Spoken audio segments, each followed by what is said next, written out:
And for Rick Perry, his emotional wife Anita has said that the attacks on her husband have been prompted not by his poor performance in the debates nor his paucity of ideas, but because of his personal faith.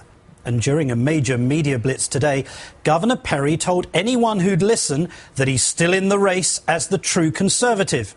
And now there's this, a 41-page jobs plan that Governor Perry claims will create 1.2 million jobs, but also deconstruct the Environmental Protection Agency. So, is this the plan that will resurrect Rick Perry's campaign? Jonathan Alter is an MSNBC political analyst and a columnist with Bloomberg View. And Karen Finney, also an MSNBC political analyst and the former communications director for the DNC. Good afternoon to both of you. Hi, Martin. Karen, if I can start with you. Anita Perry said the attacks on her husband were based on his Christian beliefs. But I can't recall anyone attacking his personal faith. So is Mrs. Perry diverting her grief in a way in order not to confront the truth, which is that her husband, he may not be a very good bet for president?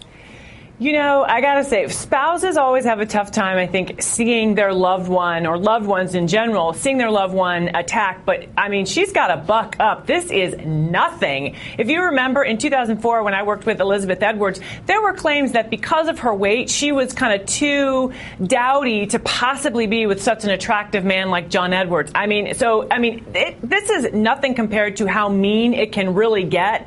And, yeah, you have to face the fact that on this one, I think the criticism is pretty well justified and has been substantive. It hasn't been about, looks or hair or religion, certainly. Jonathan, Rush Limbaugh now says that Romney isn't even a legitimate conservative. So does that leave the door open for Rick Perry? Because he's certainly got money, isn't he? Yeah, no, Rick Perry can come back, although... He can? Yeah, but his wife whining, which is what she was doing today, doesn't help. It's like welcome to the NFL. You can't get in the arena and then complain about the process that way. Nobody takes you seriously. Can you imagine the reaction in 2008 if Michelle Obama, at any stop on the campaign, leant down into a microphone and started crying? Well, I think people should give. Yes, there would have been a very strong reaction. My own sense is that people should give the spouses a break, generally, because they're not the ones who are running. Although in this case, it's important to remember that Anita Perry says that God spoke to her and told her that her husband should run for president. Said that. Rick Perry said God did not speak to me, but he did speak to my wife. That makes me a little bit suspicious on its face and allows that into the debate. Karen, come in. Yeah, sure. I was just going to say, having spent a lot of my political career working for Hillary Clinton, a very famous spouse, I think the thing is, though, I think generally a spouse has a right to kind of maintain her privacy and be off limits if she doesn't choose to take a role in the campaign, like Howard Dean's wife did during his time running for president. But if, as the spouse, you put yourself out there, you go on the campaign trail, you become as much of a liability, frankly, as anybody else in the campaign. And that is something, again, in the context of a national campaign, if you are ready for the spotlight, you have to deal with. It's a little bit different than how they probably do things down in Texas. Spoken with real experience, Karen. Jonathan, Rick Perry today is trying to get us all to focus on the economy. Right. And yet, as Business Week points out, unemployment in Texas is now on the rise.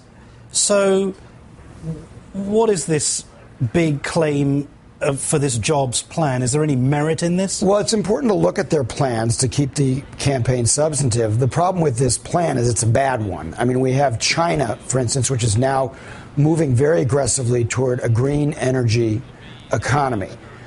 What we should just forget about that, the most promising new technologies in the world, and go back just to oil and gas and the extraction Mr. industry. Perry wants to start digging for oil. He wants to dig up some oil. It's fine to do some additional drilling, but he wants to turn over basically our national parks for this kind. To be fair to him, he mentions Yellowstone and says he wouldn't do it. Fine. It's great that he's not doing it there. The other huge problem with this plan is that he wants to dismantle the EPA and turn over responsibility to the states. Now, think about that for a minute. What that means is a race to the bottom. So if you're a big polluter and you realize you can't pollute in Illinois or New Jersey, you say, all right, well, let's just go to Texas. Go to Texas. That might be good for Texas, but that's not good for the United States. And he's not running for president of Texas. No, that's true. The other thing about that is, I mean, his plan really lacks the complexity to have a vision that says, where are we now? Where do we need to be going to make sure that we maintain a competitive edge? I think you're right. It's very Texas,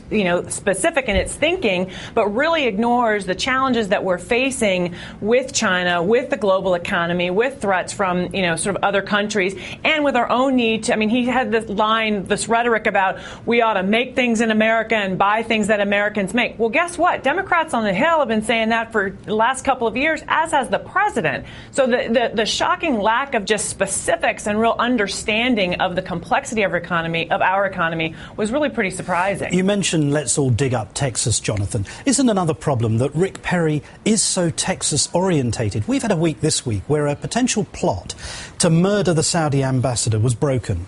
This president has had foreign policy successes. Bin Laden is dead. Al-Awlaki is dead. Can you imagine Rick Perry handling foreign policy for this nation? Well, unfortunately, considering that he's a very plausible future president, I can imagine it, and it fills me with fear. So, at a certain point, we're not talking here about candidates who are sort of around the center of our politics. I think Mitt Romney doesn't fill me with fear in the same way. He is a more plausible president. But Rick Perry is kind of out of bounds, I think, for, what people who would broadly consider themselves to be in the mainstream of American political life should be considering. And I think it's one of the reasons why he is plummeting, is that even very conservative voters who would agree with him on many issues are noticing that he's probably not up to the job. Jonathan Alter, not many people inspire fear in you. Thank you for joining us, and Karen Finney too.